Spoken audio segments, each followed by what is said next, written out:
Hey guys, my name is Om Prakash Saini और ये मेरे व्हाट्सअप नंबर है। आप किसी भी प्रकार के नोट्स के लिए मुझे इस नंबर पे व्हाट्सअप कर सकते हैं। अब हमारा जो प्रश्न है वो है कि कभी कभी तार सप्तक की ऊंचाई पर पहुंचकर मुख्य गायक का स्वर बिखरता नजर आता है। उस समय संगीतकार उसे बिखरने से बचा लेता है। इस कथन से आलोक में संगीतकार की विशेष भूमिका को स्पष्ट कीजिए। यानी कि जो संगीतकार होता है, वो जो मुख्य गायक होता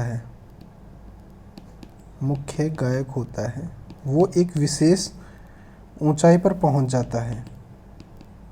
जैसे मान लीजिए कोई वो गाना गा रहा है, तो वह गाना गाते गाते एक विशेष ऊंचाई पर पहुंच जाता है। उस स्थिति में क्या होता है कि वह अपना जो कॉन्फिडेंस होता है उसे टूटता हुआ नज़र आता है। उस स्थिति में क्या होता है कि जो संगीतकार होता है वो उसे ढांढस देता है और उसका जो कॉन्फिडेंस लेवल है उसे हाई रखने का प्रयास करता है।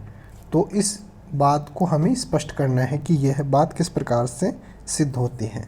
तो देखिए, जो तार सप्तक गाते समय स्वरों के उतार चढ़ाव में जब मुख्य गायक की आवाज़ बैठने लगती है, यानी कि जब गाना ज़ोर से गाया जाता है किसी भी गायक के द्वारा,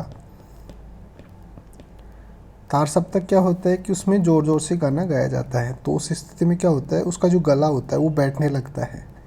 उसकी आवाज़ जो होती है वो धीरे धीरे बैठने लगती है। तो उस स्थिति में क्या होता है, उसकी आवाज़ कुछ गिरती हुई महसूस होती है। यानी कि वो धीरे धीरे उसकी जो आवाज़ होती है वो कम होने लगती है। तब संगीतकार मुख्य गायक के स्वर में स्वर मिलाकर उसे सहारा देता है। तो जैसे उसकी आवाज़ बैठने के कारण कम होगी, तो वो क्या होगा, जो संगीतकार होगा वो उसके स्वर में स्वर मिलाकर उसकी आवाज़ को तेज़ करने का प्रयास करता है और उसको स्वर बिखेरने से पहले ही संभाल लेता है। और वह उस स्थिति को प्राप्त नहीं कर पाता है। जैसे मान लीजिए उसका गला धीरे धीरे बैठ रहा है और उसकी आवाज़ धीरे धीरे कम होती हुई बंद हो जाए, उस स्थिति को वह नहीं आने देता है। वो क्या होता है, उससे पहले ही उसे संभाल लेता है और उसके गाने का जो स्वर होता है उसके बनाए रखता है और उसके गायन की सफलता को विफलता में बदलने नहीं देता है। अगर मान लीजिए कि वह उसे सहारा नहीं देता तो क्या होगा, उसका गला बैठ गया था, वो धीरे धीरे क्या होता है, आवाज़ की जो वॉल्यूम थी वो कम होती जाती और अंत में उसकी आवाज़ बंद हो जाती। लेकिन उस विफलता से उसे बचा लेता है, ऐसी स्थिति उत्पन्न नहीं होने देता। इस प्रकार मुख्य गायक की सफलता में संगीतकार की भूमिका अत्यंत महत्वपूर्ण होती है। इस प्रकार से आप इसका उत्तर लिख सकते हैं। Okay, thank you.